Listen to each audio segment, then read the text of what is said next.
तो अब जब fantastic four the first steps theatres में आ चुकी है और इसने काफ़ी फैंटास्टिक परफॉर्म भी किया है, तो क्यों ना अल्टीमेट गैलेक्टस की कहानी को भी ख़त्म किया जाए। पिछली दो पार्ट्स में हमें ये पता चलता कि विजन अर्थ के हीरोज़ को गैलेक्टस की चेतावनी देता है, जिसके बाद उनका मुकाबला क्री एम्पायर से होता है और उनकी जीत होती है। लेकिन अब उनका मुकाबला होगा उनके सबसे बड़े ख़तरे खुद गैलेक्टस से। तो चलिए शुरू करते हैं अल्टीमेट गैलेक्टस ट्रायलॉजी का फाइनल पार्ट, अल्टीमेट एक्सटिंक्शन। कहानी की शुरुआत शील्ड हेडक्वार्टर्स में होती है, जहाँ पर सैम ये सोच रहा होता है कि हम गलत क्यों नहीं हो सकते थे। फिर उसकी मुलाकात होती है मार्वेल, रीड रिचर्ड्स और सूजन स्टॉर्म से।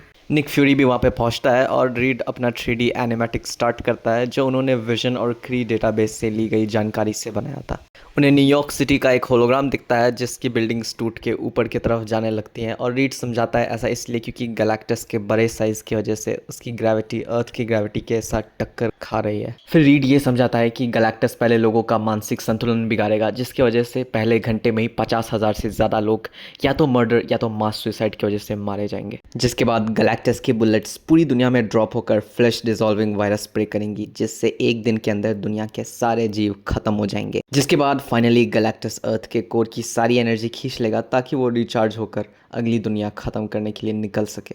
जिसके बाद अर्थ पर कभी कोई जीव दोबारा नहीं रह पाएगा। दूसरी तरफ डिटेक्टिव मिस्टी नाइट एक पॉल मेत्रे नाम के आदमी और उसके कल्ट को इन्वेस्टिगेट करने जाती है। पॉल एक हुड पहनकर कमरे में आता है और जब वो उसे उतारता है तो मिस्टी उसके सिल्वर बॉडी और विंग्स को देखकर हैरान रह जाती है। फिर तभी उन पर फायरिंग होने लगती है और मिस्टी उस शूटर का पीछा करती है, जो मिस्टी के हाथ पर एक चाकू फेंकती है, जिससे मिस्टी का स्टार्क टेक वाला हाथ दिखने लगता है और वो शूटर भाग निकलती है। दूसरी तरफ फ्यूरी रीड से हेडक्वार्टर्स पर ही काम करने को कहता है, लेकिन रीड नहीं मानता है क्योंकि वो अकेले एक बेहतर काम कर पाता है। इस पर फ्यूरी उससे कहता है कि शायद तुमने स्कूल में ज़्यादा बॉल से नहीं खेला, और इस पर रीड उसे वही एग्जैक्ट जवाब देता है जो उसने बाद में fantastic four rise of the silver surfer film में दिया। But I guess you never played football in high school, did you, Richards? No, you're right. I didn't. I stayed in and studied like a good little nerd. And 15 years later, I'm one of the greatest minds of the 21st century. I'm engaged to the hottest girl on the planet. And the big jock who played quarterback in high school, well, he's standing right in front of me asking me for my help. Fury उसकी बात मान जाता है, लेकिन कहता है कि उसके जगह अब वो बैक्स्टर बिल्डिंग पर एक हेलीकॉप्टर रखेंगे। फिर तभी उन्हें खबर मिलती है कि सेंट्री टेलीस्कोप से जुपिटर के ऊपर कुछ देखा गया है। जूम करते ही उन्हें पहली बार गैलेक्टस का असली रूप दिखता है। मार्वल ये कहता है कि ये सिर्फ रोबोट्स नहीं बल्कि एक हाइव माइंड है और वो ढेर सारे यूनिट्स उसके सेल्स की तरह है। इसका पूरा साइज 1,00,000 मील लंबा है और इसके अर्थ पर पहुंचने में सिर्फ 1 हफ्ता बचा है। स्टीव निक से ये पूछता है कि क्या तुम्हें गॉड पर विश्वास है।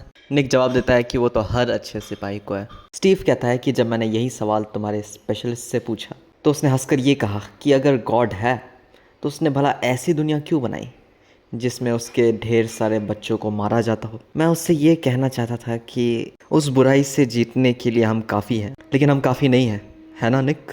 मैं कुछ नहीं कर सकता। कल मैं एक सुपर सोल्जर था और आज मुझे ये भी नहीं पता कि मुझे ऊपर वाले पर विश्वास है कि नहीं। दूसरी तरफ मिस्टी नाइट को पुलिस डिपार्टमेंट से ये पता चलता है कि जिस शूटर से उसकी फ़ाइट हुई थी वो 22 साल पहले ही मर चुकी थी। निक प्रोफेसर एक्स को बुलाकर उसे गैलेक्टस के माइंड को कांटेक्ट करने के बारे में पूछता है। चार्ल्स कहता है कि वो सेरेब्रो की मदद से भी अपनी माइंड को इतनी दूर नहीं भेज सकता है।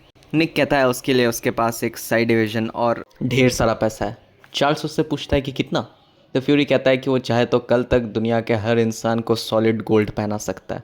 जब मिस्टी अपने ऑफिस वापस पहुंचती है तो पॉल उस पर अटैक कर देता है, जिसकी वजह से शील्ड को एक धमाके का अलर्ट मिलता है और स्टीव और सैम वहां जाने के लिए रेडी हो जाते हैं। मिस्टी पॉल को खिड़की से बाहर फेंककर उस पर एक फायर एक्सटिंग्विशर ब्लास्ट करती है, फिर भी पॉल को कुछ नहीं होता है। तभी ऊपर से कैप्टन अमेरिका और फैल्कन उस पर हमला कर देते हैं और उसकी बिजली की वजह से फैल्कन के विंग्स डैमेज हो जाते हैं। दूसरी तरफ बैक्स्टर बिल्डिंग में रीड सू से कहता है कि उसके पास एक ऐसा आइडिया है जिससे वो गैलेक्टस को मार सकता है, लेकिन ऐसा करने के लिए उन्हें फ्यूरी के हाथ में एक अल्टीमेट वेपन पकड़ाना होगा। पूरी दुनिया में दीवारों और ज़मीन पर सिल्वर विंग्स बनाए जा रहे थे। अगले दिन एक सैटेलाइट डिश रेडी कर दी जाती है जिससे चार्ल्स अपने दिमाग को गैलेक्टस तक पहुंचा सके, और चार्ल्स भी अपनी मशीन में रेडी हो जाता है। वो अपने दिमाग को स्पेस तक पहुंचाता है और उससे गैलेक्टस दिखता है। उसकी माइंड को वो महसूस करता है और फिर चार्ल्स पर एक मेंटल अटैक हो जाता है, जिसके बाद वो मशीन शॉर्ट सर्किट हो जाती है। चार्ल्स बाकियों को बताता है कि गैलेक्टस उनसे बहुत नफरत करता है। उसी वक्त गैलेक्टस उनकी तरफ बड़ी तेज़ी से कुछ शूट करता है। उसकी तरफ टोनी और मार्वेल अपने आर्मर्स में बढ़ते हैं। वो चीज़ एक सिल्वर सर्फर में बदल जाती है, जिसके बाद उसकी उन दोनों से फाइट होती है। इस फाइट में टोनी अपनी यूनिबीम इस्तेमाल करके उसकी बॉडी को डैमेज कर देता है, लेकिन वो दोबारा हील होकर मार्वल पर अटैक करने जाता है, जिसके बाद टोनी अपनी फुल पावर इस्तेमाल करके उस सिल्वर सर्फर के हेड और बॉडी को अलग कर देता है और उनकी जीत होती है। दूसरी तरफ शील्ड की सैटेलाइट डिश पर धमाका होता है और मिस्टी को वहाँ से वही शूटर भागते हुए दिखती है जिसे वो इतनी टाइम तक ढूंढ रही थी, और उस पर फायर करके वो उसे कैप्चर कर लेती है। और जब शील्ड को इस सब का अलर्ट मिल रहा था, तभी रीड फ्यूरी को कॉल करके उसे जितना हो सके उतना एडामेंटियम ला के देने को कहता है ताकि वो गैलेक्टस को मार सके। अगले दिन चार्ल्स जीन को ये बताता है कि उसने आज तक कभी इतनी नफरत महसूस नहीं की जितनी गैलेक्टस को जिंदा जीवों के लिए है। जीन बताती है कि दुनिया भर के लोग सिल्वर मैन को फॉलो करते हुए अपने आप को सिल्वर पेंट करके मास सुसाइड कर रहे हैं। वो कहती है कि शायद गैलेक्टस के इसी नफरत की वजह से वो उसे रोक सकते हैं इस मशीन और विजन के ब्रॉडकास्ट सिस्टम के ज़रिए। शूटर से पूछताछ करने पर वो ये बताती है कि उसके जैसी और भी कई क्लोन्स को कुछ साइंटिस्ट ने सालों पहले बनाया था गैलेक्टस के आने की तैयारी के लिए। नेवादा डेजर्ट पर ढेर सारा एडामेंटियम रीड के टेलीपोर्टर पर लगाया जा रहा था, और आखिरकार वो दिन आ ही जाता है जिस दिन गैलेक्टस आने वाला होता है। उस दिन शील्ड को एक अलर्ट मिलता है और ढेर सारे क्लोन्स उन पर अटैक कर देते हैं। शील्ड के ट्रूप्स के साथ साथ बाकी हीरोज़ भी उनसे लड़ने पहुंचते हैं और चार्ल्स ब्रॉडकास्ट को जल्द से जल्द शुरू करने को कहता है। गैलेक्टस अब आसमान में दिख रहा होता है और एक्समैन भी क्लोन से लड़ने पहुंच जाता है। चार्ल्स और जीन मिलके विजन के सिस्टम्स के ज़रिए दुनिया के सारे लोगों की सोच इकट्ठा करते हैं और वो सब गैलेक्टस की तरफ भेजते हैं। इससे गैलेक्टस रुककर डैमेज होने लगता है। नेवारा में रीड सू को ये बताता है कि वो अपने टेलीपोर्टर के ज़रिए एक नए यूनिवर्स का बिग बैंग सीधा गैलेक्टस पे फायर करने वाला है। टेलीपोर्टर को एक्टिवेट करके मिसाइल लॉन्च कर दी जाती है और गैलेक्टस पर बिग बैंग की पावर वाला धमाका होता है, जिससे उसका 20% डिस्ट्रॉय हो जाता है और सारे सिल्वर सर्फर्स अर्थ से गायब होने लगता है, जिसके बाद गैलेक्टस भी पीछे मुड़ के तेज़ी से वापस जाने लगता है। और इस सब के बाद सैम हैरान रहता है कि उन्होंने सच में गैलेक्टस को डरा कर भगा दिया। जब मार्वल कहता है कि वो अब बस किसी दूसरे प्लैनेट पर हमला करेगा, तो निक कहता है कि वैसा नहीं होगा क्योंकि वो लोग विजन को गैलेक्टस को हराने के तरीक़ों के साथ वापस स्पेस में भेज रहे हैं ताकि बाकी प्लैनेट्स भी अपने आप को बचा सके और उन्हें ये मैसेज मिल जाए कि इंसान कुछ भी कर सकते हैं।